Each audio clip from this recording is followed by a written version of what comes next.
Another hour. The hippo is steaming. These huge animals have difficulty releasing the enormous heat generated by their muscles.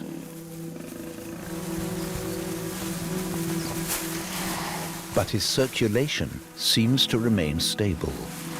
He fights his way from pond to pond, always finding a new place to cool off.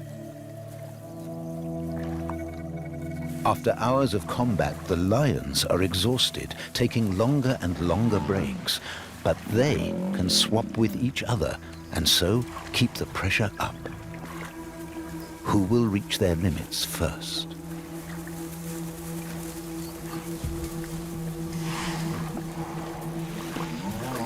This pond protects the hippo's flank.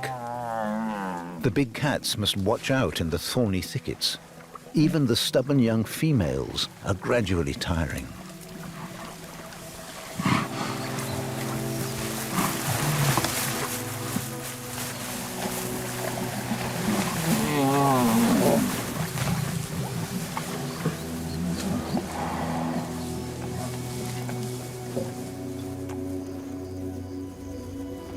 The fight has taken almost 6 hours. The hippo hasn't left a decisive opening. Hippos rarely fall victim to lions, and they're not high on a lion's prey list, even in hard times like this. Finally, it's a draw. Both parties, side by side, exhausted. The hippo will live on. Wherever the lions look, buffalo are the only reliable food source, with 3 herds moving through the high, stringy grass along the Rongai River. Most herbivores wouldn't eat this grass, and they would avoid this place, but these wild cattle are comfortable chewing and digesting the fibrous vegetation. A herd can be 800 strong, limitless meat. But the price? Buffalo are tougher to hunt than other herd animals, not only because of their size. It has to do with their social structure. Herds consist of closely related cows, accompanied by bulls who have joined from outside. So a buffalo herd isn't an agglomeration of individual animals, but a community, aunts, sisters, and cousins with their young.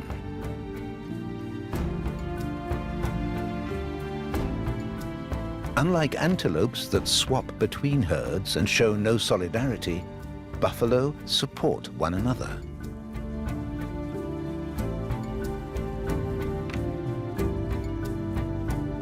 And yet, in every big group, there are some who can't keep up, or are simply too careless, peeling off to go their own way.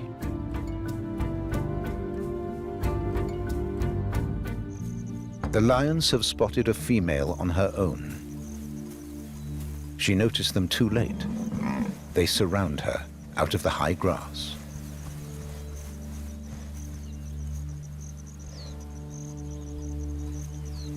Working together, they distract the cow so she can't use her lethal horns.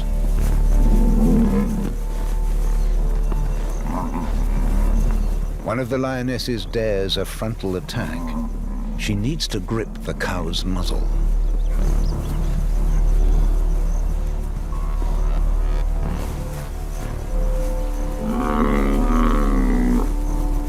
The brothers hold back, letting the mothers get on with the dangerous work.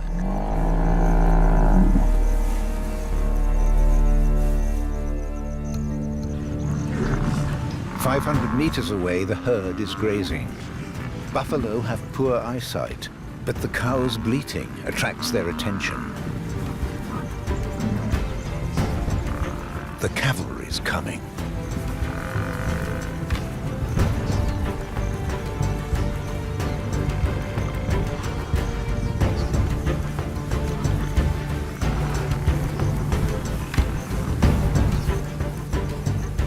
You don't mess with angry buffalo. Even Orpada knows that. all that wasted effort, the lions have nothing.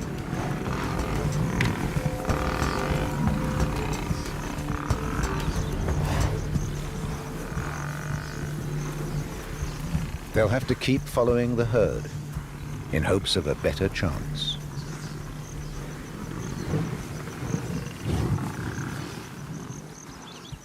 At least the yellow-throated longclaw gets something. Trampled grass is perfect nest material.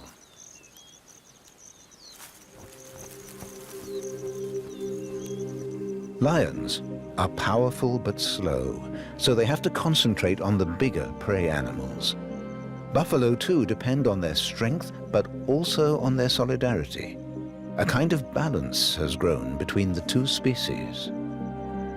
Aerial views show groups of friendly buffalo coming together, close relations behaving like a big family.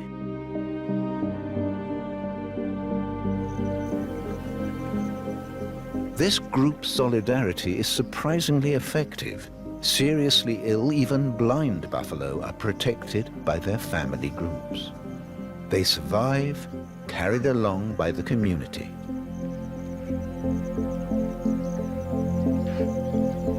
On the move, a herd functions like a single organism, with pathfinders and animals to defend the flanks, and also stragglers. Like this elderly male, he's frail,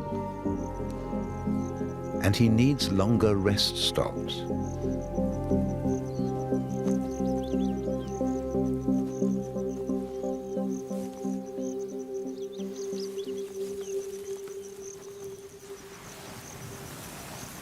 The hungry lionesses are doing what they must, following the herd, watching for gaps in the security system, or for stragglers that lost contact with the herd.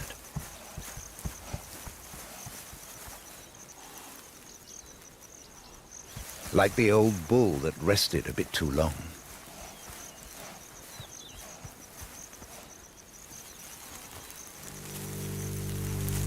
In the late afternoon, he seeks to rejoin the herd. That's the lioness's cue. He's old. His eyes and ears are way past their best. The females easily lay their trap.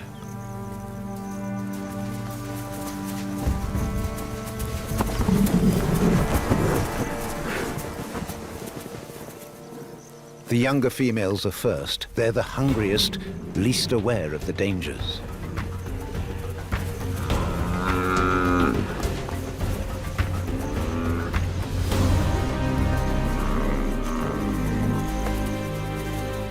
Olobor and Orpadan are away, checking out the territory. The lionesses and their daughters must bring the buffalo down on their own.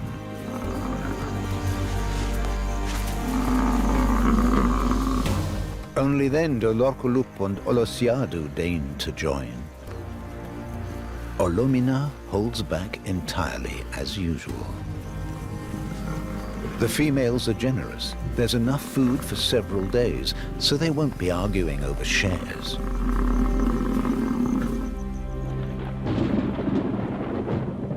Almost every day brings a heavy rain shower. The lions trail through saturated plains after the buffalo.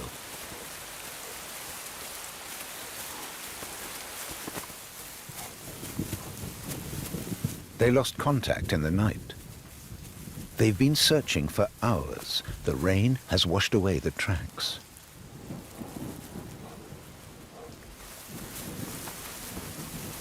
In this undulating country, 500 buffalo can simply disappear. The lions can see as far as the next hillock.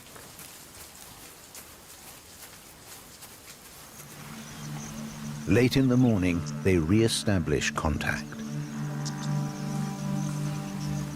Now they take their time studying the herd across the valley.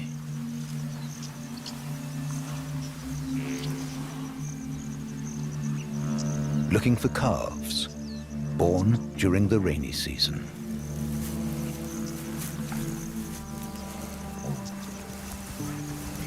Sometimes a mother and her calf get separated from the bigger group. That's what the lions are waiting for.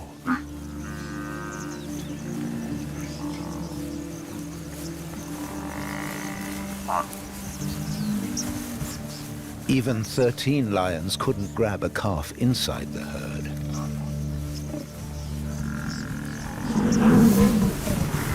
But there's a small group of stragglers.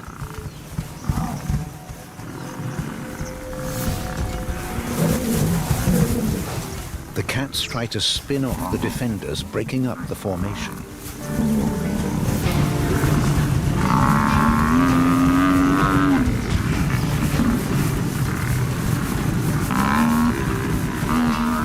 In the turmoil, Olobor grabbed a calf, but the defenders are here at once. He has to let go to save his life.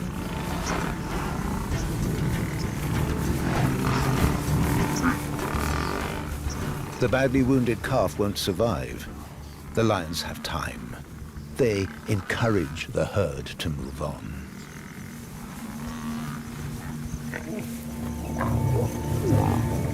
This prey is far too small for the group.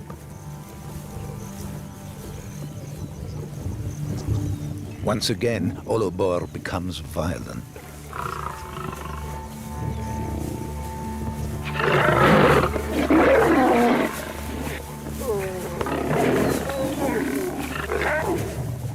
These outbursts of rage are becoming unbearable for the three mothers. They gain nothing from being with their powerful sons, but they can no longer drive them out of the territory as they did before.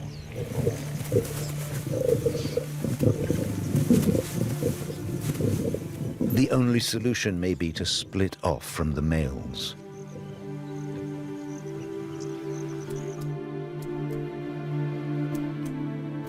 June.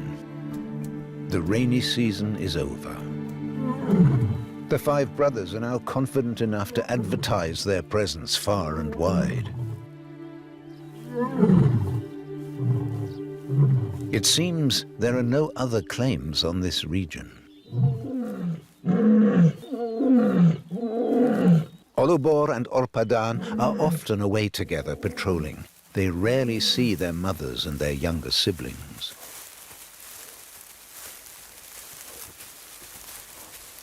Luckily, the five brothers haven't yet encountered the previous pride males.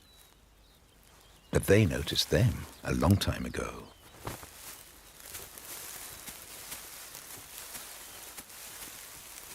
Two old males. For years they defended their territory by the river, and they bear the scars to prove it. They no longer have the confidence for a direct confrontation, and they withdraw. If they don't get into fights, they can survive for several years in their old territory.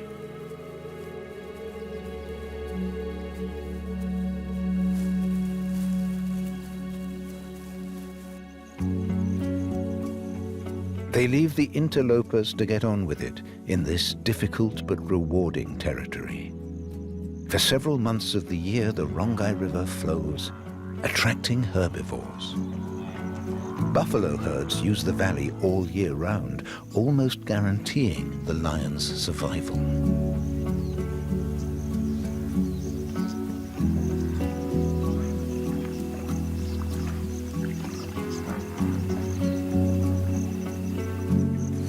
The two veterans live quietly in the bush near the stream, scavenging other predators' prey or digging out the occasional warthog.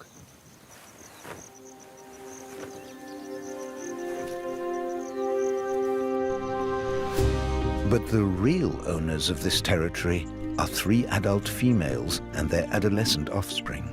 They conquered and now defend the region.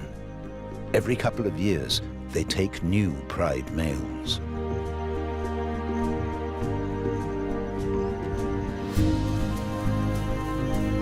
Now the five brothers are here, and the first couplings soon happen.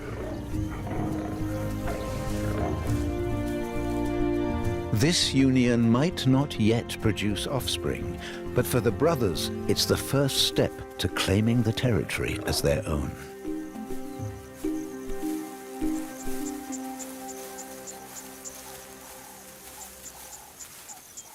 Lame Olomina can't keep up with his brothers.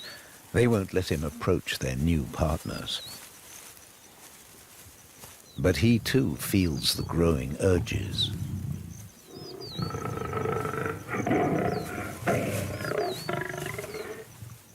So he tries his luck with his half-sisters and aunts. That, understandably, doesn't go down too well.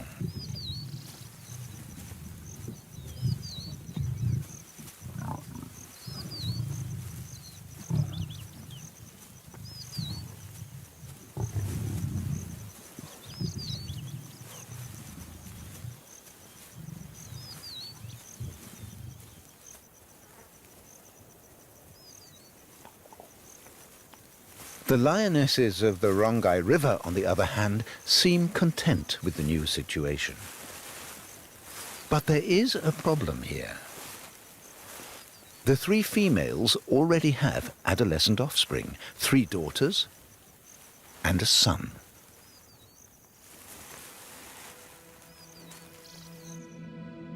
The new masters of the valley might not take to the young male. And Olobor has already noticed his presence.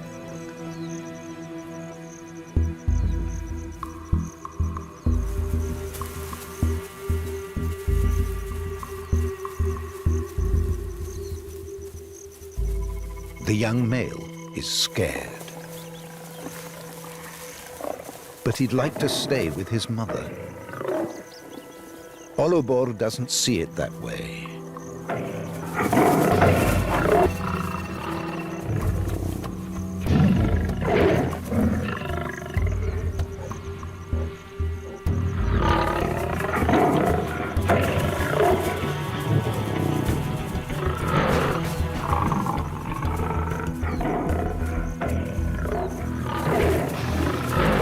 Olobor could hurt the adolescent badly, but his mother's presence holds him back.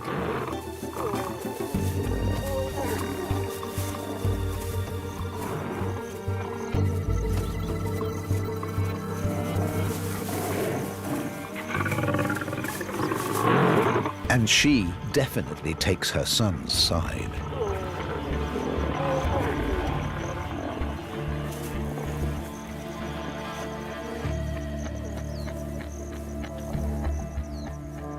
Powerful older lions would normally not hesitate to crush a young whippersnapper.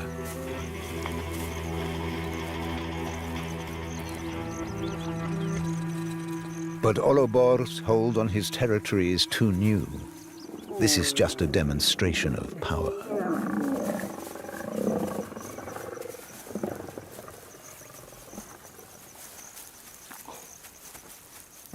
Over the next few days, the Rongai River is a turbulent place. But not principally because of the brothers.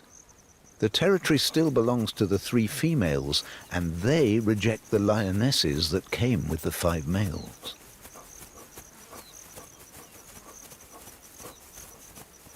Again and again, they chase away the mothers of the 5 brothers. The mothers can't compete with their confident female rivals. They leave the Rongai Valley forever, ending the short reunion with their sons.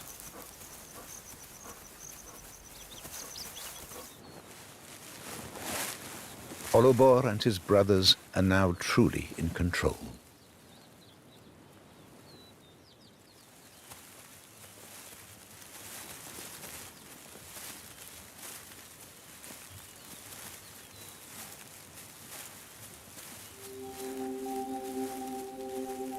It means weeks of uncertainty for the 3 daughters and the son of the Rongai Pride females. Relieved sisters welcome their brother back to the group. So far, he's made it without serious injuries. The young females have nothing to fear from the big males. After all, they're potential future partners. But they keep their distance for the time being.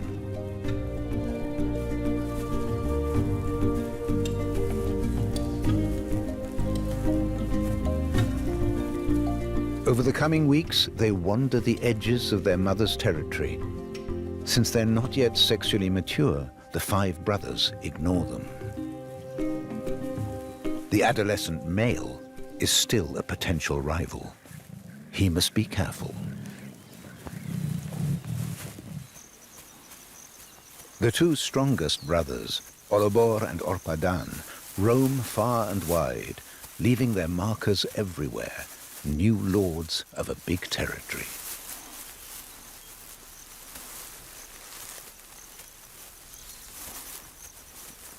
By mid-2021, they control almost 100 square kilometers. The Lionesses' Rongai River territory, and the great expanse of plains to the south, where the buffaloes spend the rainy season.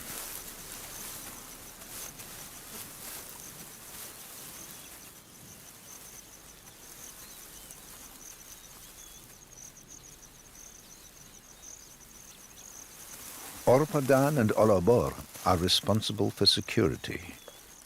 Day after day, they patrol the edges of the territory, far from the rest of the pride.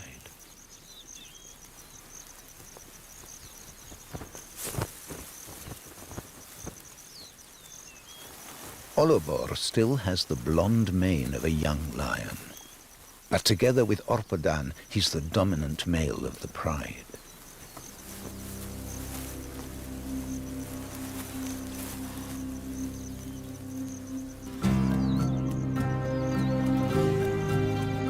He's constantly venturing into foreign territories.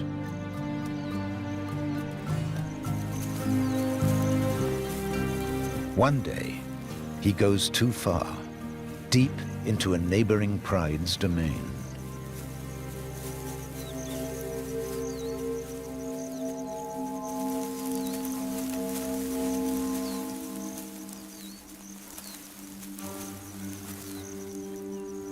For the dominant males there, it's a massive challenge. Olobor sees them too late. Too late to flee.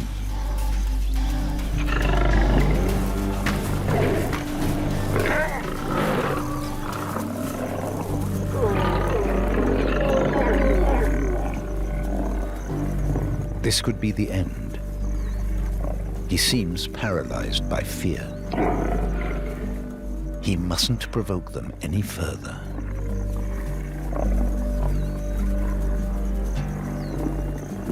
Things have gone too far.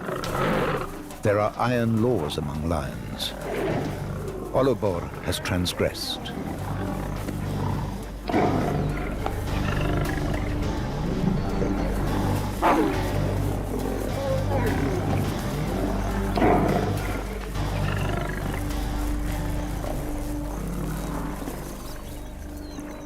He's mauled to within an inch of his life. He'll be out of circulation for months.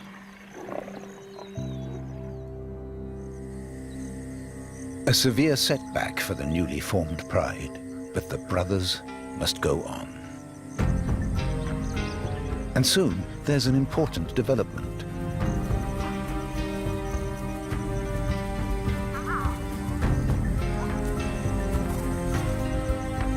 The wildebeest migration streams through the territory, bringing relief from the precarious dependency on buffalo.